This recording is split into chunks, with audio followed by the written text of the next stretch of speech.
It's my feel-good breakfast show. Now, when it comes to food, there are generally always only two options. Food that is either healthy and tastes horrible, or tastes good but is bad for you. But having to choose might soon be a thing of the past with the introduction of a new type of seaweed. Yes, seaweed that tastes just like bacon, and it doesn't end there. No, it doesn't end there. We always have to rely on our researchers to bring us the most amazing things, but the researchers from the Oregon State University in the US, they've patented a new strain, and this is what it is. Red seaweed, which boasts the flavor of, well, bacon.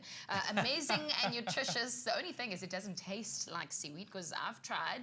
It tastes like bacon, and according to its creators, the flavor most predominantly comes out when it's fried. It is absolutely unbelievable. I think what is really amazing here is that this is the first step in a very brave new direction. So researchers are currently experimenting with the new ingredient, including adding it to peanut brittle as well, and trail mix, and even candied dulse chips added to ice cream. But of course, we know what the incredible health benefits of seaweed are. It's been designed to target people who are concerned that their cholesterol levels are really high and that they can't eat meat due to their dietary constraints. And they've received interest from vegans, vegetarians, as you can Imagine so, yeah. Well, you know what? We want to talk about this. Healthy food doesn't always just have to taste bland. It can also taste good. Well, with us to raise her opinion, our vital health expert, Andrea du Plessis, is on the line this morning. Good morning, Andrea. You're live on our Feel Good Breakfast Show. It's good to chat to you. Hi, good morning. Very exciting topic we're discussing. Now, we do love our bacon on the show, but this is something that is quite novel. Is it everything that it's cracked up to be? As someone who takes health and obviously a nutritional value of food really seriously, is this something that we should be interested in? Well, I would say yes. In terms of seaweed as a category, we know that there's kelp. We also know nori from sushi. And if you look at the nutritional composition of sea grasses and seaweed, it's packed with antioxidants, minerals, trace elements that we battle to get through our normal diets, even some proteins, etc., and many other health benefits that they're actually discovering.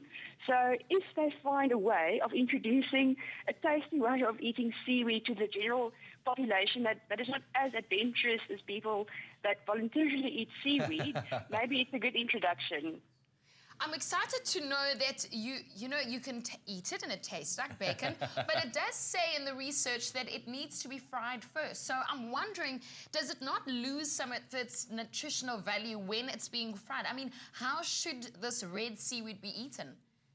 Well, ideally raw, I would say. If you look at a good comparison, it would be the leaves of the tea plant. We know that green tea is packed with antioxidants and highly nutritious from that point of view. And if we make normal, what we know as black tea or Ceylon tea or breakfast tea from oxidizing those green tea leaves, in other words, it's a process involved, it loses lots of those antioxidant properties. So definitely, by the same token, frying the seaweed is going to destroy many of those valuable nutrients. Now, when we talk about designer food, that should normally raise a couple of red flags. This obviously really does, sort of fit into that bracket of being designer food created in a lab. Does that not raise a couple of concerns? Ideally, one would want to see long-term research to put the consumer's mind at ease and to prove safety, etc. But it's interesting if you look at biotechnology, lots of foods are perfectly safe and have been sort of engineered that way, but that is a huge point of contention. I think the population of people in general that would be open to eating seaweed would want the organic stuff from the ocean or, in the most natural form. And that's why I said in the beginning, as a category, seagrasses and seaweeds are really nutritious. So it is something that we should be aware of and find out which ways can be included into our diets. Bioengineering and deep frying might not be the ideal combinations there. But it's a start, maybe this opens up the conversation. People are talking about seaweed that tastes like bacon. Maybe people would be more keen to try something that is nutritious for them. Okay, well, it's one way to keep things healthy. Thank you very much, Andrea, for joining us on our Feel Good Breakfast Show this morning. Would you try it? I would. I'm an adventurous eater, but I like the idea of getting that level of nutrients. It starts to, looking at the kind of apps that we've seen today, I mean, you could feed thousands with the kind of seaweed sauce that we have here in this country. So something very interesting. You can let us know how you feel about seaweed that tastes like bacon.